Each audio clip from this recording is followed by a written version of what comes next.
Hola, mis queridos.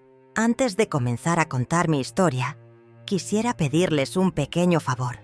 Si este relato toca su corazón, por favor, suscríbanse al canal y activen las notificaciones. Así no se perderán ninguna historia de superación, como la mía. Les prometo que esta jornada va a tocar sus emociones y, quién sabe, tal vez inspire a alguien que esté pasando por un momento difícil. Ahora sí, vamos a lo que importa. Mis queridos, cuando miro hacia atrás, hacia esa jovencita de 18 años que era en Medellín, siento un nudo en el pecho que ni el tiempo ha logrado sanar del todo. ¿Saben? Uno nunca está preparado para las pruebas que la vida le pone en el camino. Yo era Catalina, la hija mayor de doña Mercedes, una costurera de manos benditas que criaba a sus 5 hijos prácticamente sola desde que ese desgraciado de don Eduardo nos abandonó. Ay, Dios mío, parece que fue ayer. Recién había terminado el colegio, tenía la cabeza llena de sueños. Iba a ser la primera de la familia en entrar a la universidad. Mamacita ya había separado el dinerito que me iba a ayudar con los estudios, ahorrando centavo por centavo durante años, escondiéndolo para que nadie supiera. Así era mi mamá, ¿saben? De esas mujeres fuertes, que aguantan en silencio, que sufren sin mostrarlo. Fue una tardecita de marzo. Lo recuerdo como si fuera ahora. Ese calor sofocante tan típico de Medellín y el olor a café que mamá siempre preparaba al final de la tarde. La encontré en el baño, arrodillada, vomitando sangre, pálida como un fantasma. «No es nada, mi hija», me decía. «Debe ser algo que comí». Pero no lo era. Era el maldito cáncer que ya se le había regado por todo el cuerpo, silencioso como una serpiente traicionera. ¿Y saben desde cuándo escondía los síntomas? Casi un año, Dios mío. Un año entero sufriendo en silencio para no preocuparnos, para no gastar el dinerito que tenía guardado para mis estudios. En el hospital, los médicos nos dieron pocas esperanzas. «Está muy avanzado», dijeron con esas caras de lástima que hasta hoy me dan rabia al recordarlas. El tratamiento empezó, sí, pero más que nada para aliviar su dolor, no para curarla. Mi mamacita se iba apagando día tras día, y mientras tanto, ay, ni ganas me dan de contar. El desgraciado de mi padre reapareció. Don Eduardo no volvió por amor, no. Volvió porque se enteró de la enfermedad y pensó que mamá tendría algún dinero guardado para el tratamiento. Imagínense la bajeza. El mismo hombre que nos abandonó para irse con la mejor amiga de mi madre, una tal Carmela, que Dios me perdone lo que pienso de ella, tuvo el descaro de aparecer pidiendo plata. «Necesito pagar unas deudas.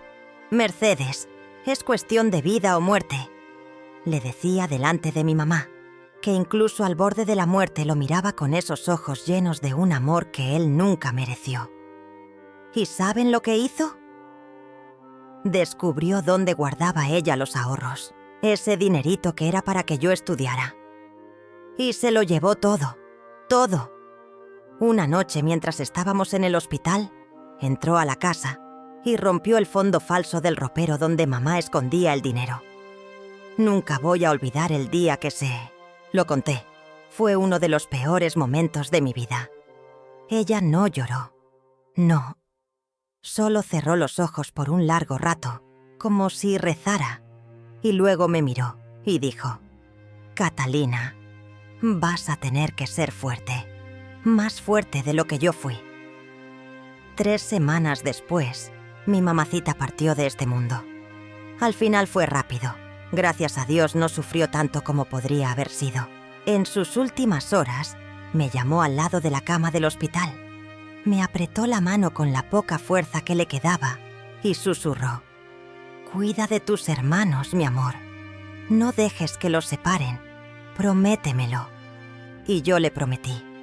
¿Cómo no lo iba a hacer? Era mi madre, muriendo frente a mí. entregándome la misión más difícil que alguien podría recibir. Cuidar de 4 niños. Mateo con 16 años, ya rebelde. Lucía con 12, demasiado sensible para su propio bien. Gabriel con 8, calladito, siempre en su rincón. Y la pequeña Sofía, de apenas 5 añitos, que aún necesitaba brazos para dormir. El día del velorio. ¡Ave María! ¡Qué día tan triste! Llovía, como si el cielo también llorara con nosotros. La capilla estaba llena, porque todos querían a mi mamá. Yo sostenía a Sofía en brazos, tratando de parecer fuerte, mientras por dentro estaba hecha pedazos. Fue entonces cuando se acercó la tía Dolores, hermana de mi madre. Nunca fuimos cercanas a ella. Era una mujer amarga, que siempre le tuvo envidia a mi mamá. «Es una pena», dijo con una voz que no tenía ni una pizca de tristeza. «Pero no te preocupes, querida. Yo me encargaré de todo. Los niños estarán bien en casa de los parientes. Eres muy joven para esa responsabilidad». Fue como una bofetada. En ese momento entendí lo que quería. Separar a los niños, vender nuestra casita en el barrio El Poblado, que no era gran cosa, pero era nuestro hogar, y quedarse con el dinero. Abracé más fuerte a Sofía contra mi pecho y miré a los ojos de esa mujer. «No, tía, mamá me pidió que los mantuviera juntos, y eso es lo que voy a hacer». Ella se rió, una risa seca, burlona. «Sé realista, niña. ¿Cómo vas a mantener a 4 críos? Ni siquiera terminaste los estudios». Fue en ese instante, con el ataúd de mi madre ahí al lado, que sentí algo cambiar dentro de mí. El miedo dio paso a una determinación que ni yo sabía que tenía. Me enderecé, me sequé las lágrimas y le dije: «Ya encontraré la manera, pero ellos se quedarán conmigo». Después del entierro, cuando volvimos a casa, encontré una carta que mamá había dejado debajo de su almohada. Con las manos temblando, leí sus últimas palabras. «Mi Catalina, sé que te dejo una carga demasiado pesada para tus hombros jóvenes. Perdóname, pero sé que eres fuerte, más fuerte de lo que yo jamás fui. Hay una cuenta en el Banco Nacional a tu nombre.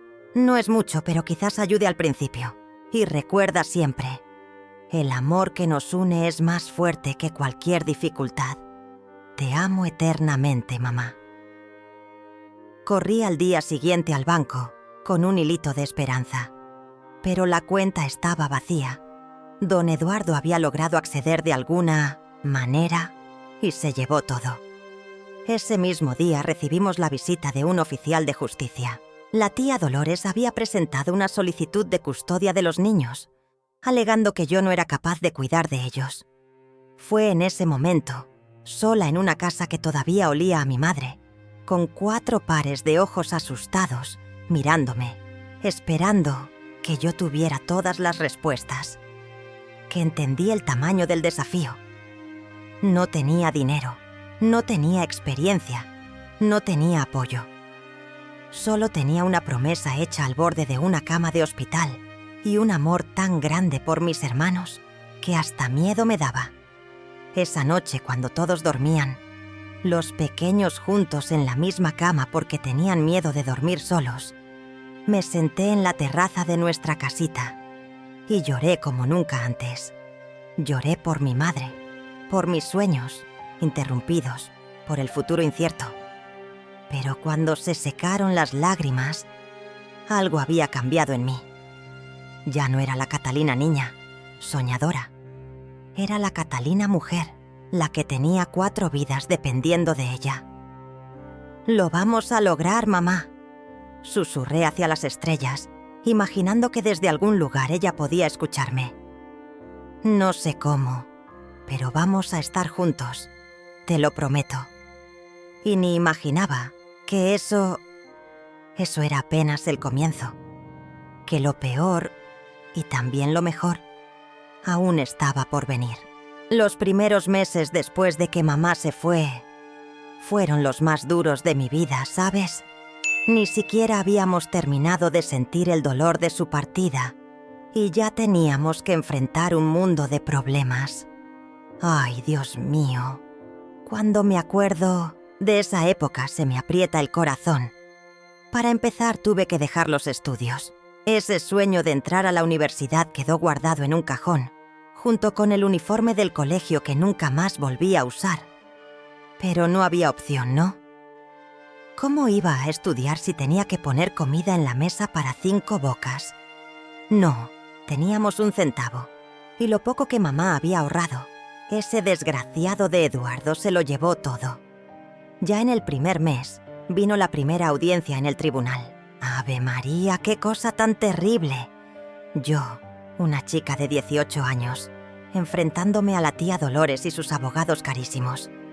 Ella había presentado una demanda para quitarme la custodia de mis hermanos, alegando que yo no tenía capacidad para cuidarlos. En los documentos judiciales me describía como una niña más, sin estabilidad emocional ni medios económicos para criar a 4 menores. Y lo peor es que, en el fondo, bien en el fondo, me preguntaba si no tendría razón. Pero entonces me acordaba de la promesa que le hice a mamá. Me acordaba de los ojitos de mis hermanos, confiando en mí. Y de algún lugar, no sé de dónde, sacaba fuerzas.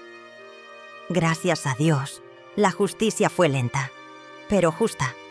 El juez, don Alejandro, un señor ya mayor, me miró fijamente a los ojos durante la audiencia y vio algo en mí que ni yo misma sabía que tenía.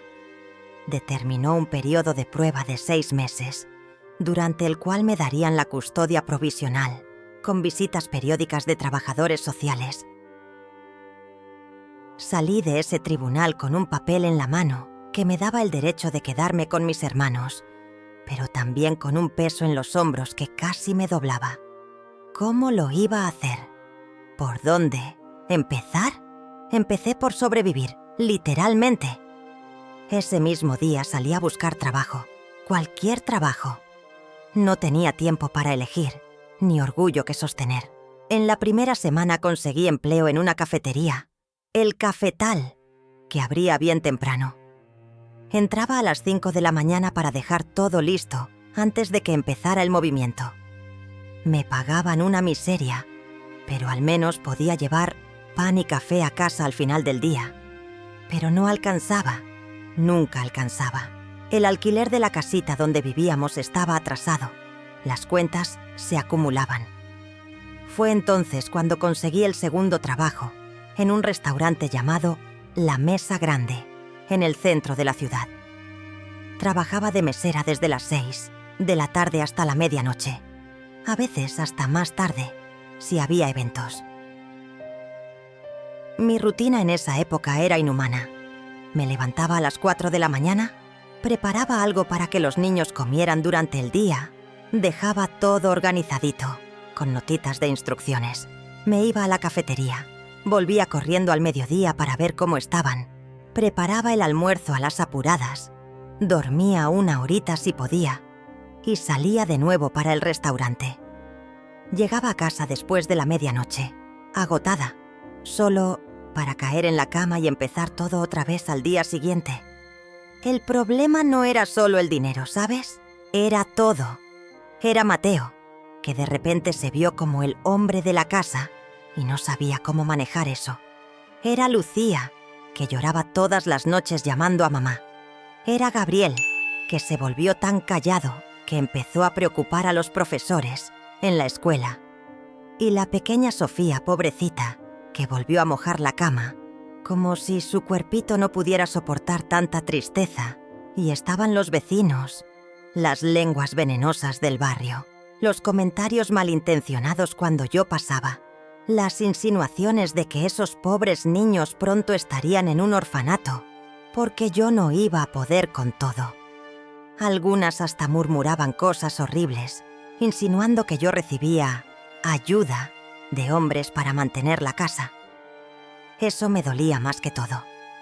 El dueño del restaurante, Don Javier, un hombre de mediana edad con panza cervecera y ojos chiquitos como de ratón, empezó a prestarme demasiada atención. Al principio pensé que era por bondad. Me dejaba llevar sobras de comida a casa, a veces hasta me daba un dinerito extra. Pero pronto entendí que en esta vida nada es gratis. Una noche, cuando el restaurante ya estaba cerrando y yo limpiaba las mesas, hizo un gesto que jamás voy a olvidar. Se acercó por detrás, sus manos ásperas en mi cintura, su aliento a cerveza en mi cuello, susurros al oído, ofreciéndome ayuda a cambio de favores que me dieron asco y vergüenza. Me aparté de él en el acto, rechazando su propuesta indecente, con firmeza. Don Javier no se tomó bien mi reacción. Su cara se puso roja de furia, sus ojos se achicaron aún más. Intentó convencerme, hablándome del dinero que podría darme, suficiente para un mes de alquiler, para comida, para medicinas. Me dijo que nadie tenía que enterarse, que sería rápido. Salí de ahí temblando. De rabia, de miedo, de todo. A la mañana siguiente, cuando llegué al trabajo, simplemente me despidió. Sin previo aviso, sin pagarme lo que me debía, sin nada. Me desesperé. Sin ese dinero, ¿cómo iba a pagar? ¿El alquiler? ¿Cómo y ahora cómo iba a alimentar a los niños? Lloré todo el camino de regreso a casa, sintiendo que había fracasado. Pero cuando llegué y vi las 4 caritas esperándome, me sequé las lágrimas y forcé una sonrisa. Les mentí.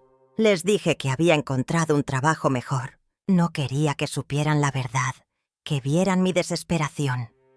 Pasé la semana siguiente yendo de puerta en puerta, buscando trabajo. Cualquier trabajo. Incluso llegué a pensar en buscar a don Javier y aceptar su propuesta asquerosa, de tanto que me apretaba la desesperación. Pero algo dentro de mí decía que, si hacía eso, estaría traicionándome no solo a mí misma, sino también a la memoria de mi madre. Fue entonces cuando doña Constanza, una señora que solía ir a la cafetería, donde yo todavía trabajaba por las mañanas, me ofreció trabajo como empleada doméstica en su casa. El pago era mejor que en el restaurante. Y además me permitía llevar a los niños cuando no tenían clases. Era una casa grande, en el barrio rico del poblado, con piscina y todo. Los domingos, único día que tenía libre, llevaba a los niños allá, y doña Constanza les dejaba nadar en la piscina. Eran los pocos momentos de alegría que teníamos. Aún así, apenas alcanzaba para sobrevivir. Mateo empezó a pasar más tiempo en la calle, llegando tarde, con olor a cigarro en la ropa. Me aterraba lo que pudiera estar haciendo, pero no tenía tiempo ni fuerzas para enfrentarlo de verdad. Lucía lloraba por cualquier cosa. Sus notas bajaron en picada en la escuela. Gabriel prácticamente dejó de hablar. Se aislaba en un mundo solo suyo. Y Sofía... ¡Ay, mi pequeña! ¡Cómo sufría! Se despertaba cada mañana con los pañuelitos empapados de lágrimas.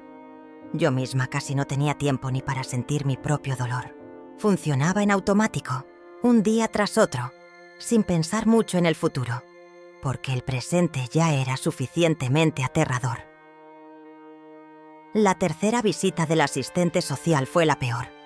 Doña Carmela, una mujer seria, de gafas gruesas, llegó justo, un día en que estaba atrasada con el alquiler, la nevera casi vacía, y Mateo había faltado a la escuela por 3ª vez en la semana.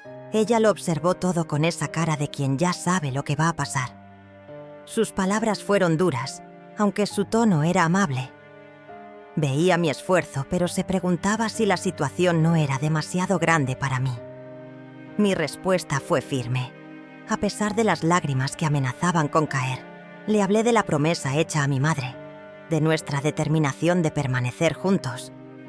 Ella suspiró, ese suspiro lleno de lástima que ya conocía bien. Su comentario final me atormentó durante días. A veces, lo mejor para los niños no es lo que prometemos, sino lo que realmente podemos ofrecerles.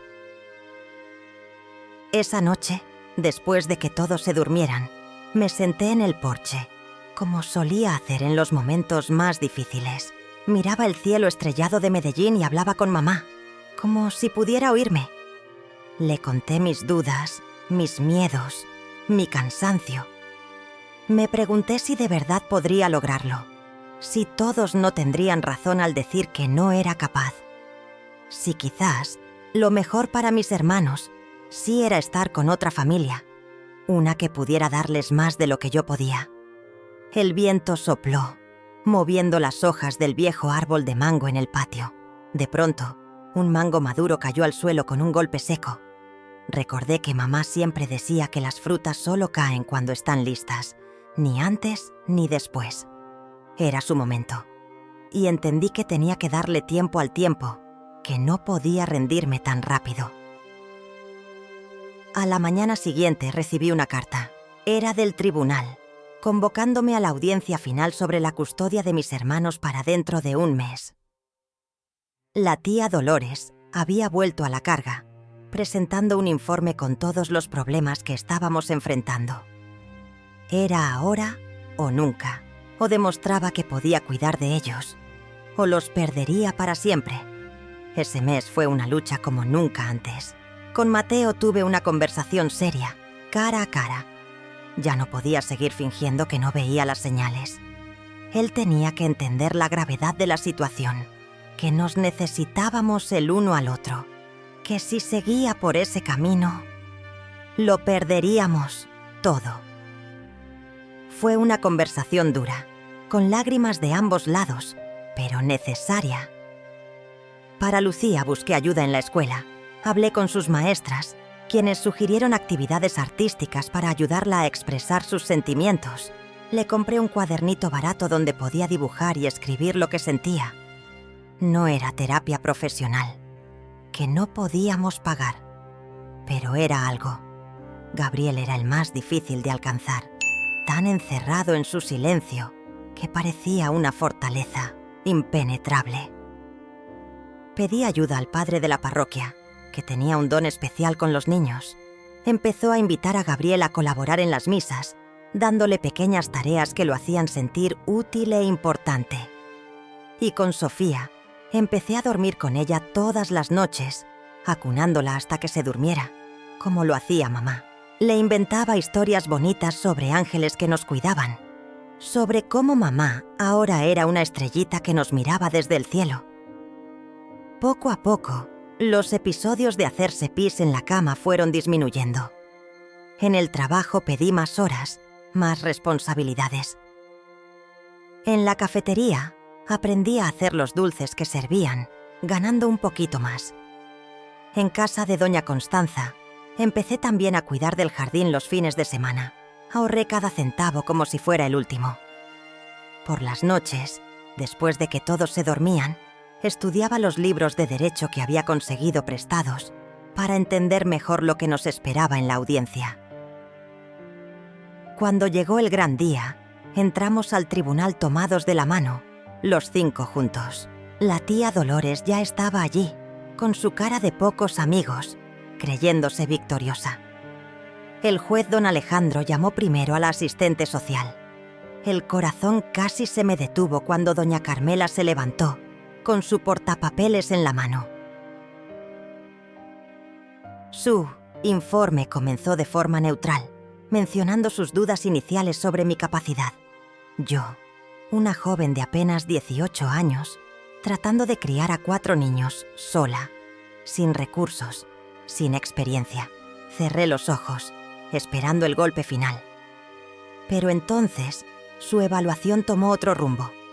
En todos sus años de servicio, dijo, pocas veces había visto tanta determinación y amor como los míos. Habló de mi esfuerzo, de las largas horas de trabajo, de cómo mantenía la casa organizada a pesar de todo, de cómo acompañaba la educación de mis hermanos. Las dificultades existían, sí, pero eran enfrentadas con dignidad. Separarnos ahora, concluyó ella, sería romper no solo una familia, sino también un ejemplo de valentía. Abrí los ojos, sin poder creer lo que estaba escuchando. Don Alejandro nos observó por un largo momento. Me miró. Luego miró a mis hermanos, notando cómo estábamos tomados de las manos, unidos. Su decisión fue clara y definitiva. La custodia permanecería conmigo. Éramos oficialmente una familia, reconocida por la ley. Esa noche hicimos una pequeña celebración. Con lo poco que teníamos, preparé una cena especial. Doña Constanza me había regalado un pollo entero como presente por la victoria en el tribunal. Mateo ayudó a poner la mesa. Lucía hizo un dibujo colorido para decorar la pared. Gabriel sonrió por primera vez en meses y Sofía bailó por la sala, feliz de saber que seguiríamos juntos. Pero lo que no sabíamos era que los desafíos apenas estaban comenzando y que lo peor aún estaba por llegar. La vida nos tenía preparadas pruebas aún más duras, pruebas que pondrían nuestra unión al límite. El destino, ese maestro severo, aún tenía mucho que enseñarnos sobre el dolor, sobre la pérdida, pero también sobre la esperanza y los nuevos comienzos. Mis queridos, a veces la vida parece darte una tregua, solo para luego volver con el doble de fuerza, ¿verdad? Después de aquella victoria en el tribunal, pensé que lo peor ya había pasado. ¡Ave María! ¡Qué equivocada estaba! El año que vino después fue el más difícil de todos, cuando realmente conocí lo que es tocar fondo. Todo comenzó con Mateo, mi hermanito que ya no era tan pequeño. Después de la audiencia, incluso mejoró un poco. Volvió a ir a la escuela con regularidad. Me ayudaba más en casa, pero duró poco, ¿saben? Pronto noté que andaba con demasiado dinero en los bolsillos. ¿De dónde salía? Apenas si yo podía pagar las cuentas. ¿Cómo podía él aparecer con zapatillas nuevas, con un reloj caro? Una tarde, llegando temprano del trabajo por una migraña horrible, encontré algo debajo de su colchón. Una bolsa con paquetitos de polvo blanco. Se me heló el corazón al instante. Claro que sabía lo que era. Viviendo en los barrios pobres de Medellín, uno conoce las drogas desde temprano, aunque nunca las haya probado. Mamá siempre nos advirtió sobre los peligros, sobre cómo los narcos reclutaban a los chicos, dándoles dinero fácil al principio. Esa noche, enfrenté a Mateo, sin gritos, sin acusaciones. Solo le mostré lo que había encontrado. Su mirada nunca la voy a olvidar. Primero fue de susto, luego de desafío y al final de vergüenza. Lo confesó todo entre sollozos. Había empezado vendiendo pequeñas cantidades para los muchachos de La Fina, un grupo de traficantes que controlaba nuestro barrio. Era dinero fácil, me dijo. Quería ayudarme. No soportaba más verme llegar agotada del trabajo, preocupada por las cuentas. Lo más duro era que yo entendía por qué. No lo justificaba, claro que no, pero lo entendía. Tenía apenas 17 años y ya cargaba con el peso de ser el hombre de la casa. Veía a sus amigos con cosas que nosotros jamás podríamos tener. Veía a su hermana mayor matándose de trabajar y aún así sin alcanzar. La tentación del dinero rápido fue demasiado grande. Hice lo que pude. Hablé, supliqué, amenacé con llamar a la policía, cosa que, en el fondo, nunca hubiera hecho. Durante unas semanas pareció escucharme. Dejó de salir tanto. Volvió a concentrarse en los estudios. Pensé que solo había sido un susto, que habíamos salido a tiempo. Pero entonces, un domingo por la mañana, sonó el timbre. 2 hombres enormes, con cicatrices en la cara y tatuajes en los brazos, preguntaron por Mateo. Se me heló la sangre. Mandé a los niños al cuarto del fondo y enfrenté a los hombres. Querían dinero. Mateo había tomado mercancía y no había rendido cuentas. Era una deuda grande. Y ellos no venían a negociar. Esa noche Mateo no volvió a casa, ni la siguiente. Al tercer día recibí una llamada del hospital.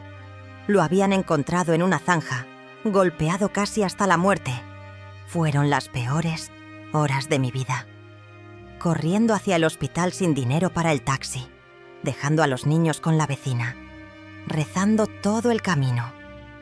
Mateo sobrevivió, gracias a Dios, pero pasó 2 semanas internado. Costillas rotas, un brazo fracturado, el rostro desfigurado por los golpes. Cuando finalmente pudo hablar, juró que nunca más se metería con esa gente. Pero el daño ya estaba hecho. Teníamos una deuda enorme con el hospital, y los traficantes aún nos veían como deudores. Fue entonces cuando Lucía empezó a mostrar señales más graves. Mi hermanita de 13 años, siempre tan sensible, tan frágil. En los primeros meses, tras la muerte de mamá, lloraba mucho, pero después se fue cerrando. Ya casi no hablaba, apenas comía. En la escuela sus notas se vinieron abajo. Las maestras mandaban recados, preocupadas, pero yo no tenía tiempo para lidiar con todo. Eso, una tarde, al volver del trabajo, encontré a Lucía desmayada en el baño. A su alrededor, un frasco vacío de pastillas y una cartita. Virgen Santísima, qué desesperación. Corrí con ella al hospital, al mismo donde Mateo aún se recuperaba. Lavado gástrico, suero, un equipo entero tratando de salvarla. Cuando el médico salió de la sala de emergencias, su mirada lo dijo todo. Iba a sobrevivir, pero necesitaba ayuda urgente. Depresión severa, dijo. Ideación suicida. Palabras que en ese entonces apenas entendía, pero que significaban que mi hermanita ya no quería seguir viviendo. En la carta decía que solo quería ir a encontrarse con mamá, que estaba cansada de ser una carga para mí, de ver a todos sufrir. El médico fue claro. Lucía necesitaba tratamiento especializado, terapia, quizá hasta medicación. Todo cosas que yo no podía pagar. Salí de allí con otra receta en la mano, con otra persona más que necesitaba cuidados que yo no sabía cómo dar. Y como si eso no fuera suficiente, fue entonces cuando Gabriel empezó a mostrar síntomas extraños. Mi hermanito de 9 años, siempre tan calladito, tan obediente. De repente empezó a tomar agua sin parar, a orinar a cada rato, a perder peso de forma alarmante. Una vecina enfermera reconoció los síntomas. Diabetes, más exámenes, más médicos, más gastos que no podíamos permitirnos. El diagnóstico fue confirmado. Diabetes tipo 1. Gabriel necesitaría insulina por el resto de su vida. Jeringas, tiras para medir la glucosa, una alimentación especial. ¿De dónde iba a sacar dinero para todo eso? Y Sofía, mi pequeñita de 6 años, retrocedió por completo. Volvió a mojar la cama todas las noches. Dejó de hablar bien, como si se le hubieran olvidado las palabras. En el preescolar, la maestra dijo que casi no interactuaba con los otros niños, que se quedaba sentada en un rincón, abrazada a la muñeca vieja que había sido de mamá. Yo misma ya no aguantaba más. Seguía trabajando en la cafetería por las mañanas y como empleada de limpieza en la casa de doña Constanza por las tardes. Después de que los problemas empezaron a acumularse, una amiga me recomendó para hacer aseo en un edificio comercial del centro, durante las noches. 3 trabajos distintos, durmiendo apenas 2 o 3 horas por noche. Con suerte. Estaba tan delgada que mi ropa parecía de otra persona. El cabello se me caía, las uñas se me rompían con nada. Fue en esa época cuando la tía Dolores volvió a atacar. Al enterarse de los problemas que estábamos enfrentando, los chismes del barrio se encargaban de divulgar todo. Volvió a ir a los tribunales. Esta vez, su argumento era aún más fuerte. 2 de mis hermanos habían sido hospitalizados, bajo mi cuidado, uno por drogas, la otra por intento de suicidio. ¿Cómo negar que no estaba dando abasto? Una tarde, la trabajadora social, ya no doña Carmela, que había sido transferida, sino una nueva, joven y sin una gota de empatía, apareció sin avisar. Encontró la casa hecha un desastre. la nevera vacía porque aún no había cobrado de la cafetería ni del aseo, y a Gabriel llorando de dolor porque se nos había acabado la insulina y no había podido comprar más. Su informe fue devastador. Esa noche no pude ni levantarme de la cama. Una fiebre altísima me tumbó, junto con una tos que me desgarraba el pecho. Aún así, intenté ir a trabajar a la cafetería al día siguiente. Me desmayé en el camino. Un buen hombre me llevó de regreso a casa, donde Mateo, aún recuperándose de las heridas, llamó a una ambulancia. Neumonía, dijeron en el hospital. Grave. Requería hospitalización, pero yo no podía quedarme internada. ¿Quién cuidaría a los niños? ¿Quién trabajaría para poner comida sobre la mesa? Firmé un documento de responsabilidad y volví a casa, contra todas las recomendaciones médicas. Durante 3 días, intenté seguir adelante, tomando los antibióticos que apenas podíamos pagar, fingiendo que mejoraba. Hasta que una mañana desperté tosiendo sangre. En ese momento, por primera vez desde que mamá murió, pensé seriamente en rendirme, no de vivir, aunque la idea cruzó por mi mente, sino de luchar por mantener a la familia unida. Tal vez todos tenían razón. Tal vez yo era demasiado joven, demasiado inexperta. Tal vez mis hermanos realmente estarían mejor con otras familias, familias que pudieran darles lo que yo no podía. Comida en la mesa todos los días, medicinas cuando las necesitaran, ropa decente, una vida normal. Acostada en esa cama, ardiendo en fiebre, viendo las manchas de sangre en las sábanas, llegué a la conclusión que más me aterraba. Amaba tanto a mis hermanos que estaba dispuesta a dejarlos ir, si eso significaba darles una mejor oportunidad en la vida. Llamé a Mateo y, entre accesos de tos, le expliqué mi decisión. Lloró, protestó, dijo que estaba delirando por la fiebre. Pero en el fondo, creo que hasta él lo entendía. No podíamos seguir así. Nos estábamos hundiendo todos juntos. Fue el momento más oscuro de mi vida, el verdadero fondo del pozo. Ese día, ni siquiera pude rezar.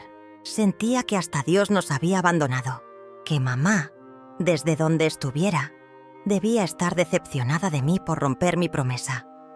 Pero, ¿qué más podía hacer? La trabajadora social vendría al día siguiente. Yo ya había decidido. Hablaría con ella, le explicaría la situación, le pediría que encontrara buenas familias para mis hermanos, familias que pudieran darles lo que yo no podía. Lloré hasta quedarme dormida. Un sueño febril y agitado, lleno de pesadillas donde mamá me miraba con tristeza y desilusión. Temprano por la mañana, aún en medio de una crisis de tos, sonó el timbre. Mateo fue a abrir, mientras yo trataba de recomponerme lo suficiente para enfrentar a la asistente social y confesar mi derrota. Pero no era la trabajadora social en la puerta. Era una señora de cabellos blancos y mirada bondadosa, cargando una canasta con frutas, medicinas y una olla de la que salía un aroma delicioso a sopa casera. Doña Esperanza había llegado a nuestras vidas, y con ella, sin que yo lo supiera aún, la oportunidad de un nuevo comienzo que ya no me atrevía a soñar. Mis queridos, toda noche oscura tiene su amanecer, por más que a veces parezca que el día nunca va a llegar. La llegada de Doña Esperanza fue como el primer rayo de sol tras la tormenta más violenta que habíamos vivido. Hasta hoy se me eriza la piel al recordar aquella mañana, cómo una desconocida en nuestra puerta cambió el rumbo de nuestra historia. Entró a nuestra casa con la naturalidad de quien ya nos conociera desde hace años. Colocó la canasta que traía sobre la mesa de la cocina y sin pedir permiso empezó a abrir los armarios buscando ollas. Mateo me miraba sin entender nada y yo, ardiendo de fiebre en la silla del salón, ni siquiera tenía fuerzas para protestar. Solo después de preparar la mesa, servir la sopa humeante que había traído y organizar los medicamentos en una fila ordenada, fue que se presentó. Doña Esperanza Navarro, 65 años, enfermera jubilada del Hospital San Vicente. Fue ella quien cuidó de Lucía cuando mi hermana fue internada tras el intento de suicidio. Algo en nuestra historia había tocado su corazón. He visto muchas familias destruidas en mi vida, me dijo más tarde, pero nunca una niña tan joven luchando con tanto empeño por sus hermanos. Me recordaste a mí misma. Descubrí que doña Esperanza no solo había sido enfermera. Antes de dedicarse a la medicina, había estudiado Derecho en la Universidad de Bogotá. Trabajó en causas sociales durante años, hasta que una tragedia personal la hizo cambiar de rumbo. Su único hijo, aún adolescente, murió de leucemia. Entonces, decidió convertirse en enfermera para ayudar a otras personas que atravesaban el mismo dolor. En los días que siguieron, mientras yo me recuperaba lentamente de la neumonía, doña Esperanza se volvió una presencia constante en nuestra casa. Traía comida, medicamentos, ropa usada en buen estado que conseguía con conocidos. Pero más que eso, trajo orden y esperanza. Con ella, aprendimos a desarrollar un sistema. Mateo, ya casi recuperado de sus heridas, se encargaría de llevar y recoger a los pequeños del colegio. Lucía, aún frágil pero un poco mejor, gracias a los medicamentos que doña Esperanza consiguió a través de un programa social, asumiría las tareas de la cocina. Gabriel, con su diabetes ahora más controlada gracias a los contactos de nuestra benefactora en el hospital, ayudaría a mantener la casa en orden. Incluso la pequeña Sofía recibió su propia tarea: cuidar de un minúsculo jardín que doña Esperanza creó en unas macetas del balcón. Todos necesitan sentirse útiles, explicaba. Así es como se sana el alma.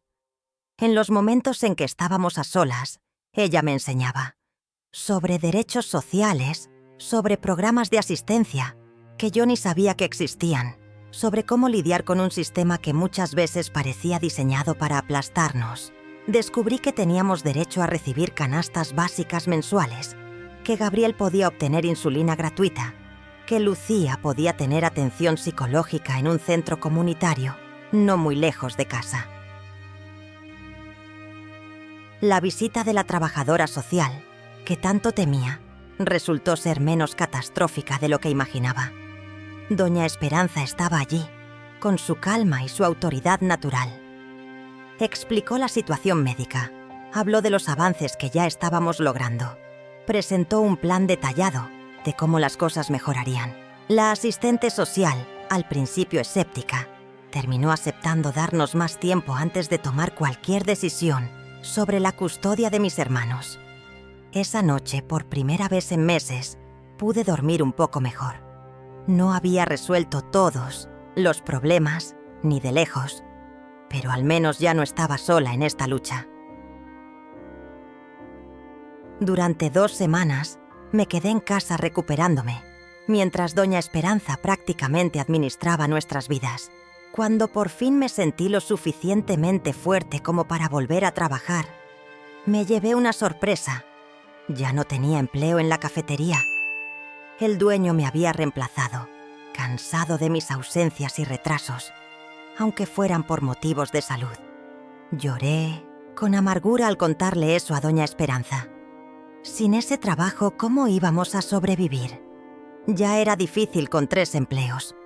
Sería imposible solo con el de limpieza por las tardes y el de noche. Entonces ella me hizo una propuesta que lo cambiaría todo. Tenía una amiga, doña Mercedes, que dirigía una pequeña posada en Cartagena, en la costa caribeña. Necesitaban a alguien para ayudar en la recepción, alguien joven, que hablara bien y fuera responsable. El sueldo era mejor que el de mis 3 trabajos juntos y además incluía alojamiento. Un pequeño apartamento en la parte trasera de la posada, donde podríamos vivir todos juntos. La oferta era tentadora, pero también daba miedo. ¿Mudarnos de ciudad? ¿Dejar atrás el único lugar que conocíamos? ¿Y si no funcionaba? ¿Y si los problemas nos seguían? Así es la vida, mi hija, dijo doña Esperanza. A veces hay que dar un paso hacia lo desconocido para encontrar un camino mejor. Después de algunos días pensándolo, decidí aceptar. Hablé con mis hermanos, les expliqué la situación. Mateo, siempre desconfiado, hizo muchas preguntas. Lucía se puso ansiosa solo de pensar en cambiar de escuela, de entorno. Gabriel aceptó, con esa resignación que tenía desde que enfermó. Y Sofía, la pequeña, se mostró emocionada con la idea de vivir cerca del mar. Pero había otro problema. Tía Dolores. Seguía con el proceso de custodia, y si simplemente desaparecíamos, podría acusarnos de huir de la justicia, empeorando aún más nuestra situación. Fue entonces cuando el conocimiento legal de doña Esperanza volvió a ser invaluable. Ella me ayudó a preparar una solicitud al juez, explicando nuestro traslado, los motivos, presentando pruebas de la oferta de trabajo, de la nueva dirección, de las mejores condiciones que tendríamos. Pedí la transferencia escolar para los niños, junté los certificados médicos que demostraban la mejoría de Lucía y Gabriel. Adjunté cartas de recomendación que doña Esperanza consiguió a través de sus contactos. Para mi sorpresa, el juez don Alejandro aprobó el cambio. Y más aún, emitió una orden restringiendo a tía Dolores para que no nos molestara en la nueva ciudad, bajo la amenaza de ser considerada acoso. La cara de ella en la audiencia final fue de puro odio. Sabía que había perdido, que ya no podía usar la justicia para intentar robarnos lo que mamá nos había dejado. Recogimos nuestras pocas pertenencias en algunas maletas viejas.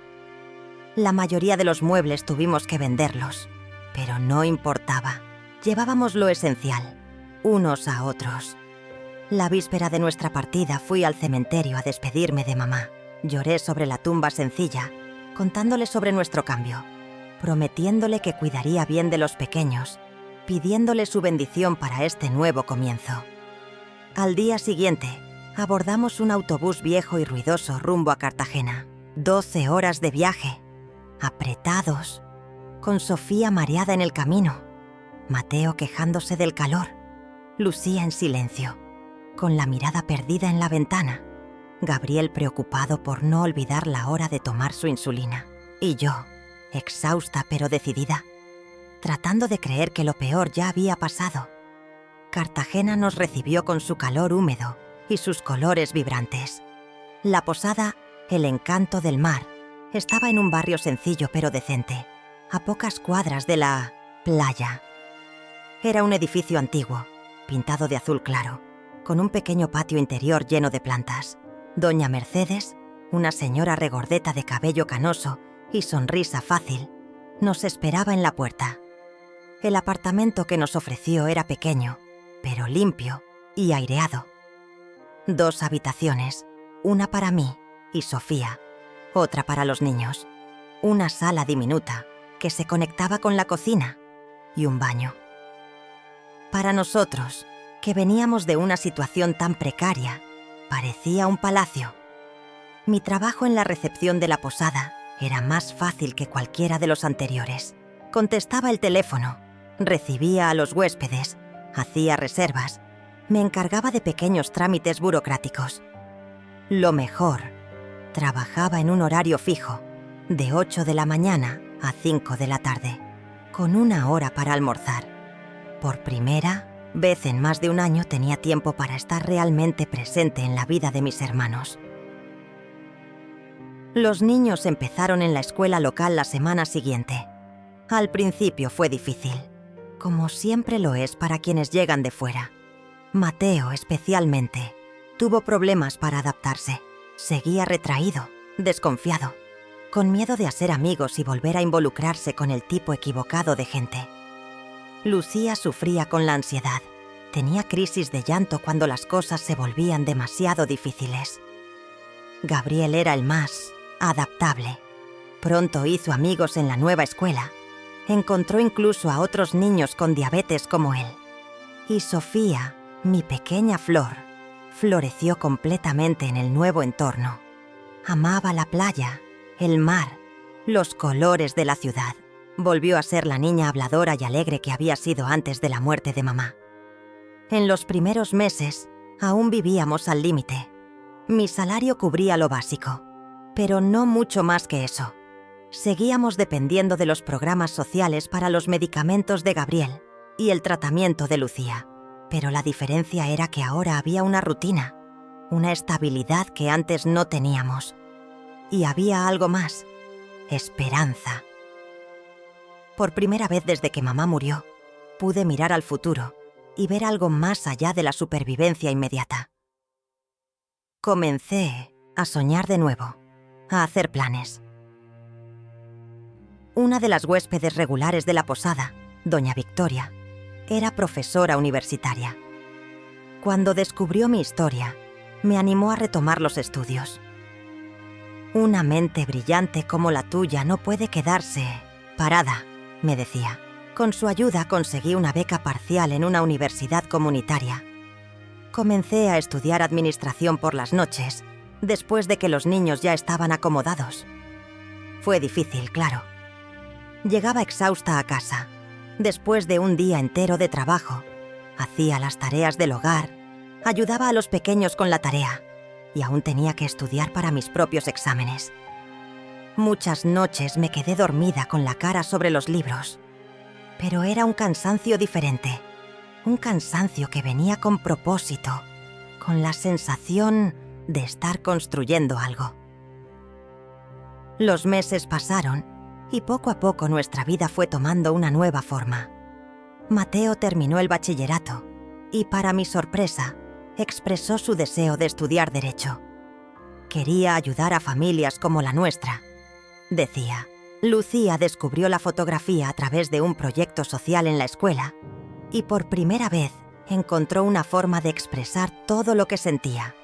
Gabriel, siempre meticuloso, se destacaba en matemáticas, soñando con ser ingeniero. Y Sofía, con su naturaleza maternal desde pequeña, ya hablaba de ser profesora. 2 años después de nuestra llegada a Cartagena, doña Mercedes me llamó a su oficina. Estaba pensando en expandir el negocio, me dijo. La posada iba bien, la demanda crecía y quería comprar el edificio vecino para aumentar el número de habitaciones. Necesitaba ayuda para administrar todo eso. Alguien con estudios, con visión, con compromiso. Alguien como yo. Fue así como me convertí en gerente asistente de El Encanto del Mar. Con el aumento significativo en el salario, finalmente pudimos respirar un poco. Compré una nevera nueva, un sofá decente, incluso una computadora usada para que los niños pudieran hacer investigaciones escolares sin depender de la biblioteca pública. Ese año celebramos la Navidad de verdad por primera vez desde la muerte de mamá. Un árbol pequeño pero colorido, regalos modestos para cada uno, una cena sencilla pero abundante. Al ver a mis hermanos reír alrededor de la mesa, pensé en cuánto habíamos caminado, en todo lo que habíamos superado. Claro que no todo era perfecto.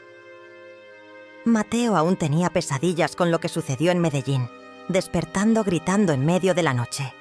Lucía aún tenía sus días malos, cuando la depresión volvía como una sombra oscura. Gabriel, a pesar de todo, aún vivía con la espada de la diabetes sobre su cabeza, siempre necesitando cuidados especiales.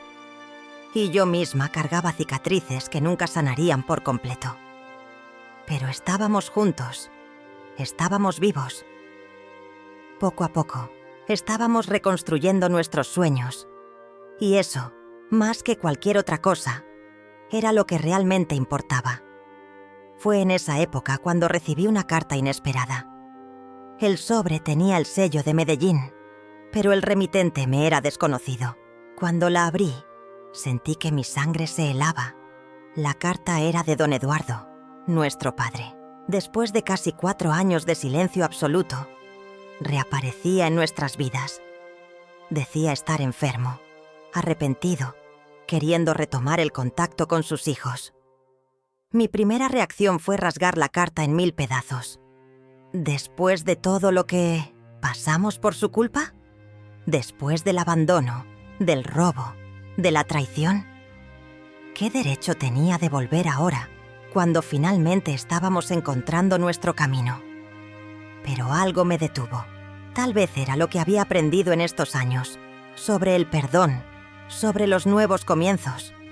Tal vez era la idea de que, por mucho que lo odiara, él seguía siendo el padre de mis hermanos.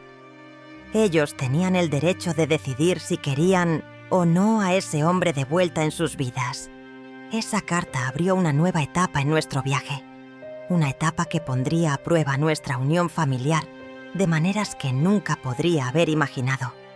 Pero eso, queridos míos, es historia para otro capítulo. Lo importante es que, allí en Cartagena, con la brisa del mar entrando por las ventanas de nuestro pequeño apartamento, finalmente sentíamos que habíamos superado lo peor. Que, por más terrible que hubiera sido la tormenta, ahora estábamos navegando en aguas más calmadas.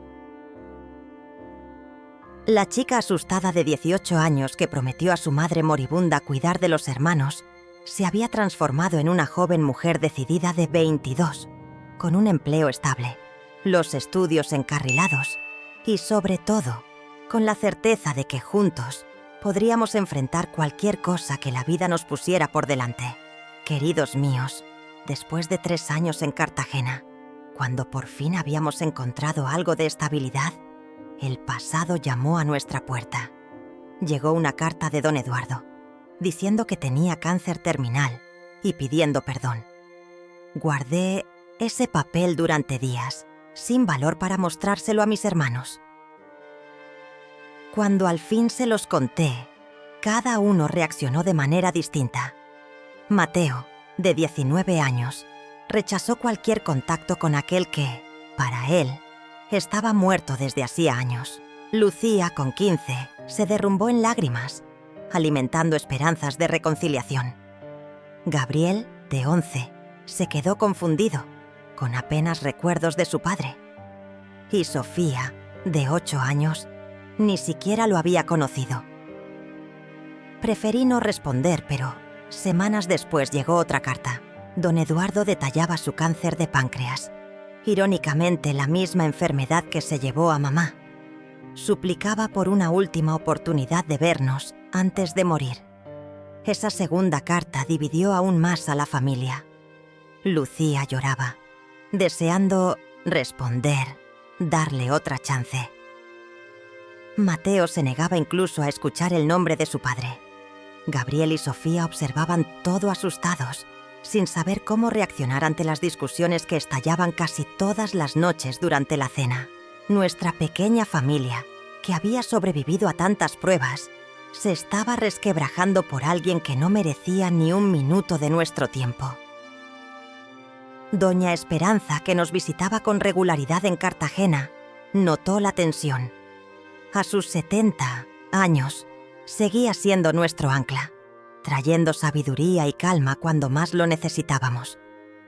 Una noche, después de que los niños se durmieran, le mostré las cartas y desahogué todas mis angustias. Como siempre, no me dijo qué hacer, pero sus preguntas me guiaron para encontrar mi propio camino. Me hizo pensar no solo en lo que don Eduardo merecía, sino en lo que nosotros necesitábamos para encontrar paz, para sanar heridas tan antiguas. Decidí viajar sola a Medellín, para evaluar la situación antes de involucrar a mis hermanos. La reacción no fue buena. Mateo me acusó de caer de nuevo en su manipulación. Lucía se sintió herida por no poder acompañarme. Mantuve mi decisión. Doña Esperanza se quedaría con los niños y yo enfrentaría sola los fantasmas del pasado. Viaje de regreso a esa ciudad fue doloroso.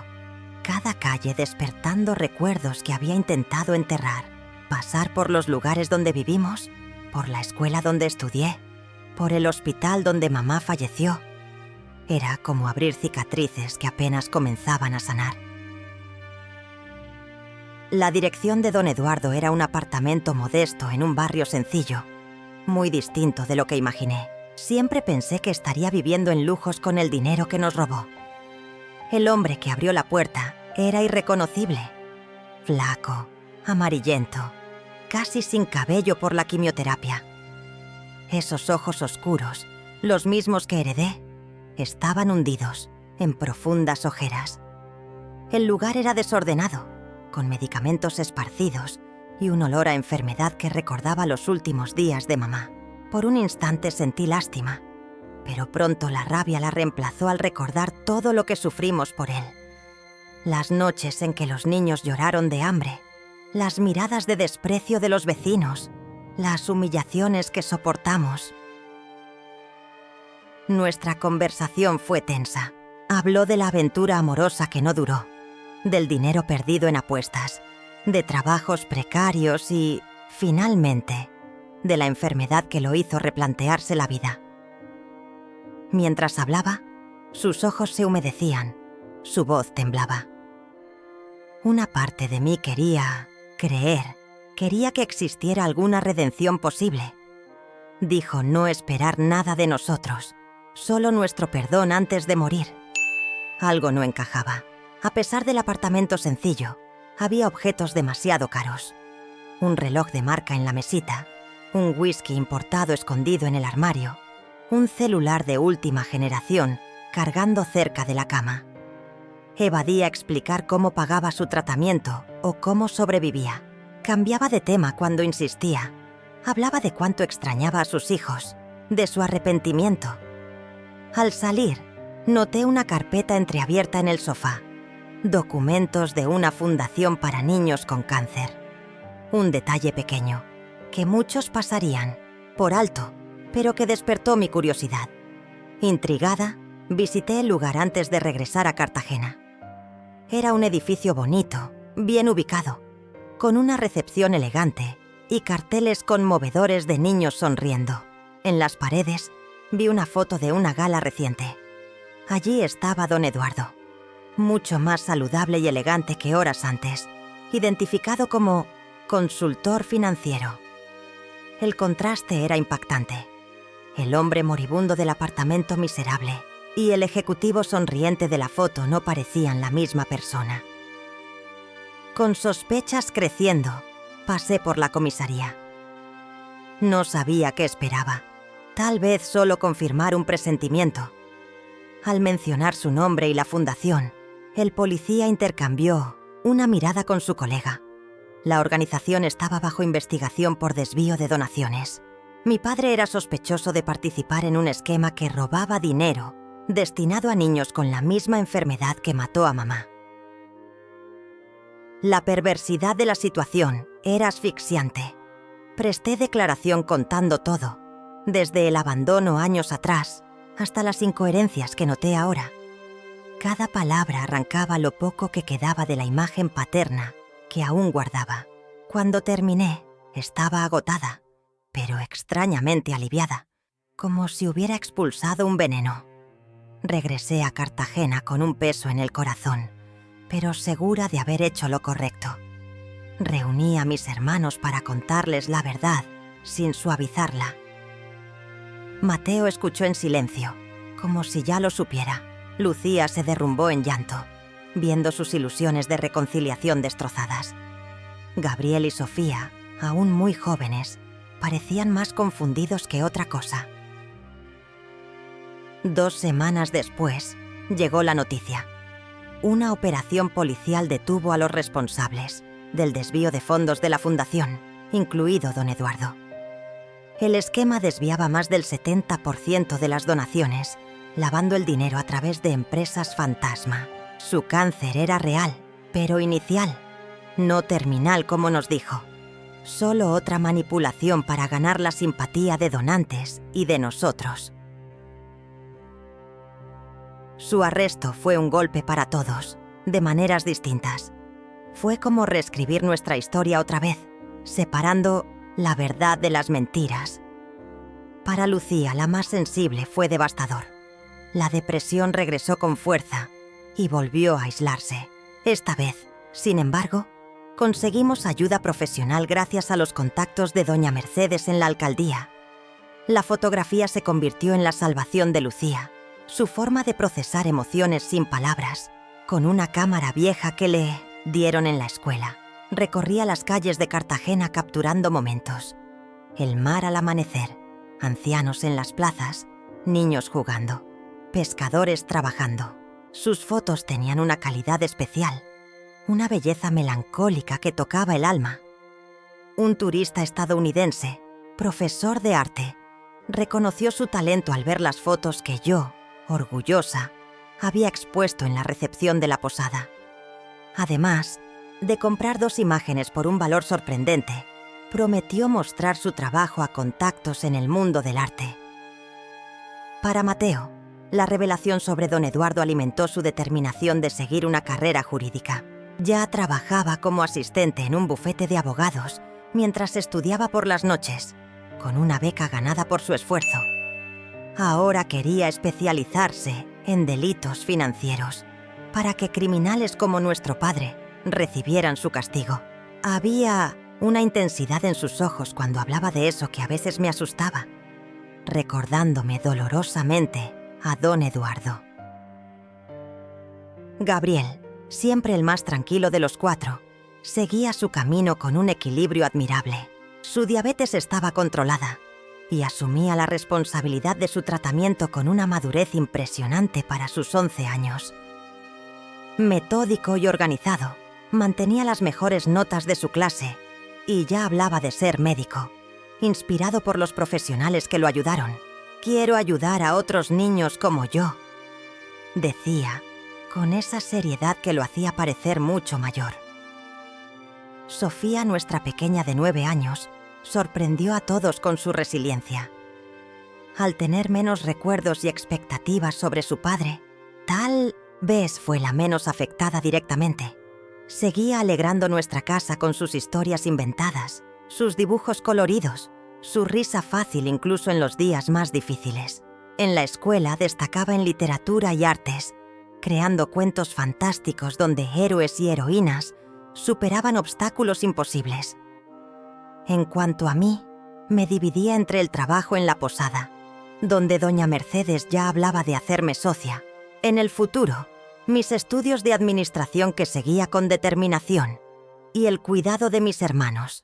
A los 23 años me sentía mucho mayor, cargando responsabilidades que la mayoría enfrenta mucho más tarde.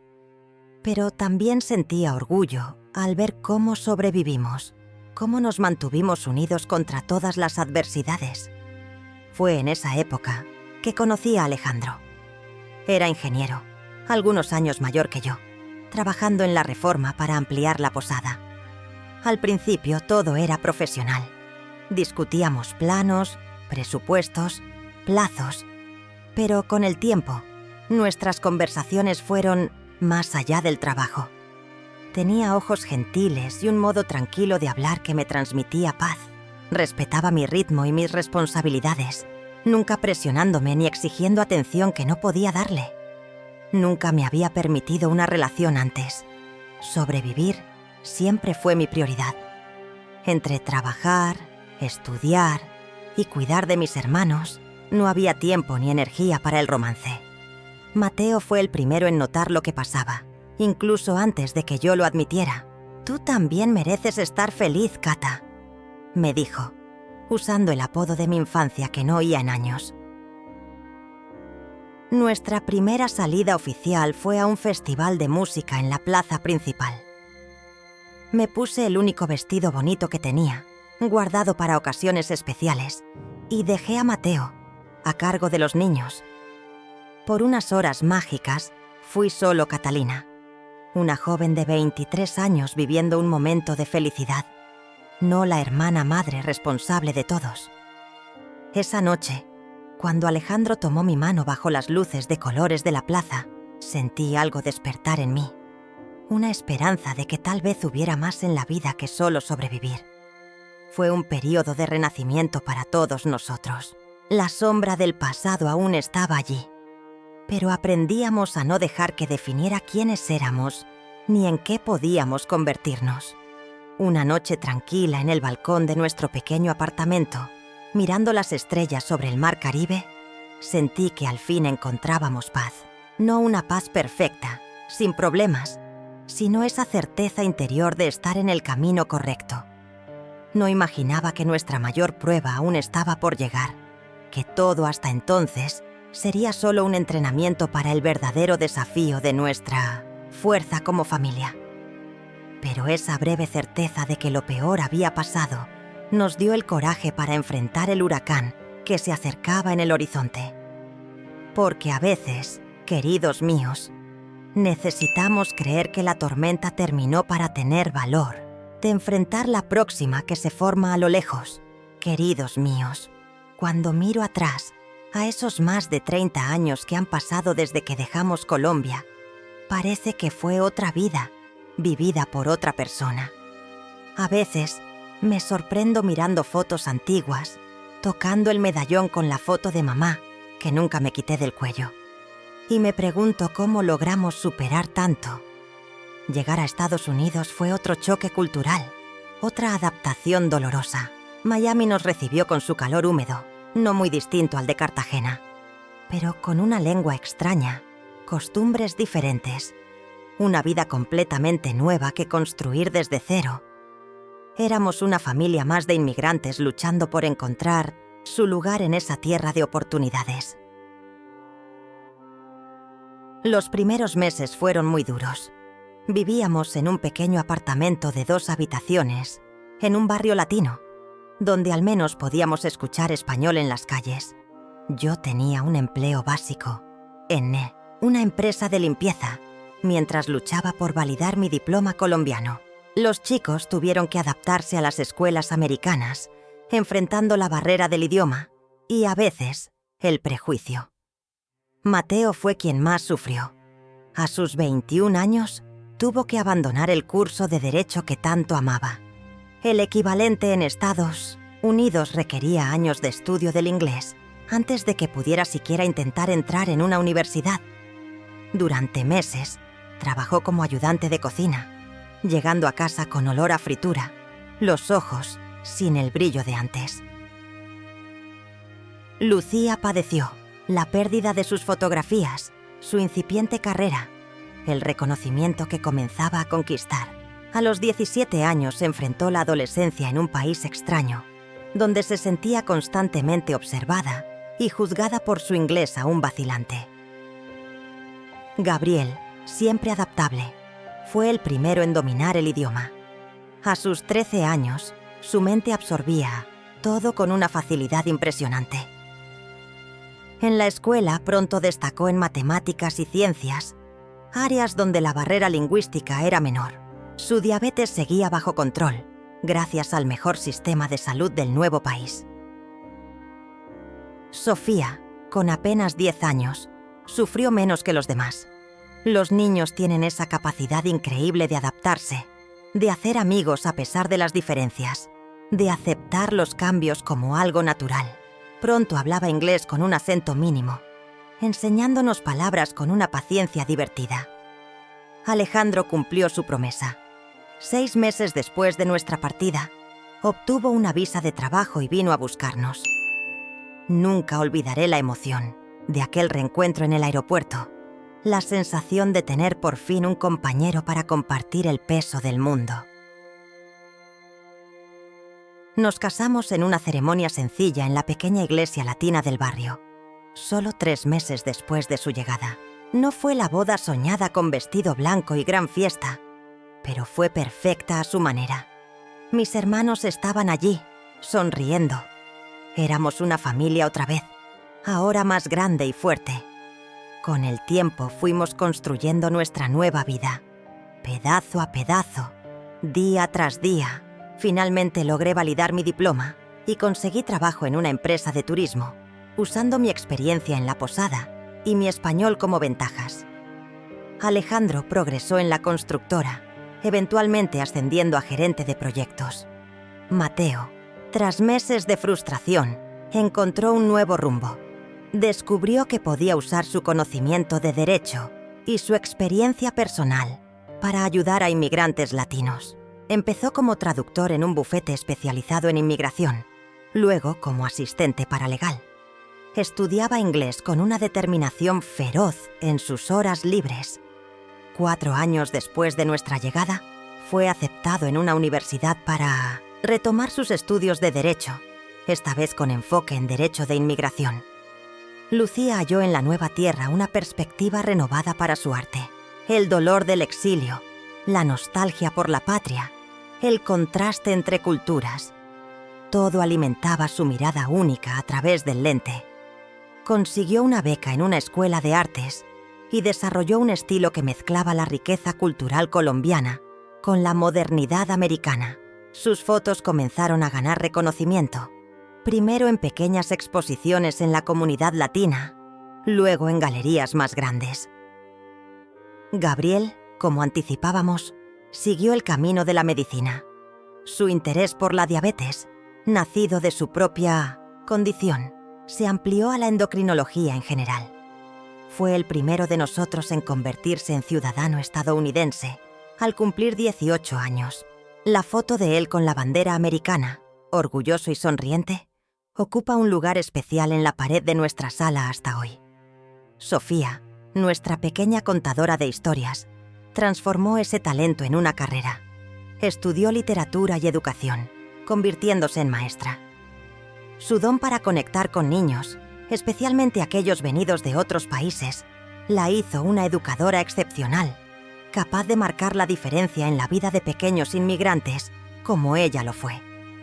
En cuanto a mí, además del trabajo y la familia, encontré un propósito especial. Inspirada por todo lo que vivimos, fundé una pequeña organización sin fines de lucro llamada Puente de Esperanza. Empezó modestamente, ayudando a familias latinas recién llegadas a encontrar recursos, escuelas para sus hijos, clases de inglés, asistencia médica. Con el tiempo creció para incluir apoyo legal para casos de inmigración, con la ayuda de Mateo, soporte emocional para niños traumatizados por el cambio, donde Sofía destacaba, y un programa de becas para jóvenes talentos latinos, donde Lucía mentorizaba a fotógrafos. La idea de Puente nació de los recuerdos de Doña Esperanza, nuestra salvadora colombiana. Nunca perdimos contacto con ella. Llamadas, cartas, luego correos y videollamadas cuando la tecnología avanzó. Ella siguió nuestro crecimiento desde la distancia, siempre con palabras sabias en los momentos de duda. Cuando falleció, a los 92 años, fue como perder un pedazo del corazón. En su honor, creamos el Fondo Doña Esperanza, dedicado a ayudar a niños que perdieron a sus padres. Doña Mercedes también mantuvo contacto por muchos años. La posada en Cartagena prosperó, y mi parte de las ganancias, aunque modesta, ayudó a financiar los estudios de mis hermanos en Estados Unidos. Cuando ella murió, 10 años después de nuestra partida, me dejó la posada entera en su testamento. Desde lejos, con la ayuda de un administrador local, mantuve el negocio funcionando, transformándolo en un pequeño hotel que aún hoy lleva el nombre El Encanto del Mar. La vida en Estados Unidos no fue solo éxito y logros, por supuesto. Tuvimos momentos difíciles, crisis, dolores. Mateo, durante sus años en la Facultad de Derecho, atravesó un periodo oscuro, luchando contra la presión y la sensación de no pertenecer del todo a ese mundo. Lucía tuvo un matrimonio fallido que la dejó devastada por años. Gabriel enfrentó complicaciones de su diabetes que casi le cuestan la vista. Sofía perdió a su primer bebé en el 6º mes de embarazo. Un dolor que la transformó profundamente. Pero enfrentamos todo juntos, como siempre. La familia creció, con bodas, nacimientos, incluso algunos divorcios. Hoy, a mis 53 años, soy abuela de 6 nietos maravillosos que me llaman Abuela Cata y me piden que les cuente historias de Colombia, de una vida que para ellos parece tan lejana como un cuento de hadas. Alejandro y yo construimos una buena vida juntos, no sin desafíos. ¿Qué matrimonio no los tiene? Pero con un amor sólido, basado en el respeto mutuo y la admiración. Él nunca intentó reemplazar el rol de padre de mis hermanos, pero construyó con cada uno una relación única y especial. Para mí, fue el apoyo que me permitió crecer sin miedo, sabiendo que ya no tenía que cargar el mundo sola. Hace 10 años, hicimos nuestro primer viaje de regreso a Colombia. El escándalo de la fundación ya era historia antigua. Los criminales más poderosos habían cumplido penas reducidas. La justicia nunca es perfecta para los ricos, y ya no representaban peligro para nosotros. Fue un viaje emocionante, lleno de lágrimas y risas. Visitamos la tumba de mamá, después de tantos años. Mostramos a los nietos los lugares donde crecimos. Caminamos por las calles de Cartagena, ahora tan distintas y aún así tan familiares. La posada, ahora un pequeño pero elegante hotel, nos recibió como propietarios por primera vez. Fue extraño y maravilloso a la vez. Recorrer esos pasillos donde un día trabajé como recepcionista. Algunos empleados antiguos aún estaban allí, envejecidos como nosotros, pero con las mismas sonrisas cálidas de siempre. Mateo, ahora un abogado respetado especializado en derecho de inmigración, logró por fin hacer las paces con los recuerdos del pasado. Lucía, fotógrafa premiada con exposiciones internacionales, capturó imágenes poderosas de ese viaje, que luego formaron parte de su libro más aclamado, Raíces. Gabriel, médico dedicado que trabaja en una clínica para comunidades necesitadas, aprovechó para establecer alianzas con hospitales colombianos.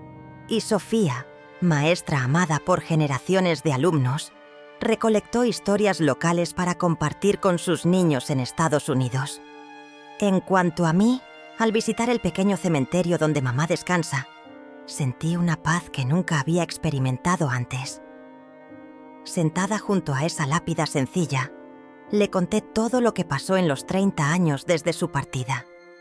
Hablé de los nietos que nunca conoció, de las conquistas, los dolores, las alegrías. Al final le agradecí por su amor, su ejemplo, su sacrificio, por enseñarnos la fuerza que ni sabíamos que teníamos. Hoy, cuando veo a mi familia reunida, mis hermanos, sus esposos, sus hijos, incluso algunos nietos pequeños, siento un orgullo que apenas cabe en el pecho. No por el éxito material o profesional que cada uno alcanzó, aunque eso también es motivo de alegría, sino por el tipo de personas en que se convirtieron. Personas íntegras, valientes, compasivas, personas que entienden el valor de la familia, de la honestidad, de la perseverancia. Mateo, hoy con 51 años, dedica gran parte de su tiempo a casos pro bono, ayudando a inmigrantes que no pueden pagar representación legal. Lucía, a sus 47, además de su carrera como fotógrafa, creó una fundación para enseñar fotografía a jóvenes de comunidades necesitadas. Gabriel, con 43, es un médico respetado que nunca olvida sus orígenes, atendiendo a pacientes latinos que no hablan inglés, sin hacerlos sentir menos. Sofía, nuestra menor de 40 años, transformó su aula en un espacio multicultural, donde niños de todas las procedencias se sienten valorados y capaces.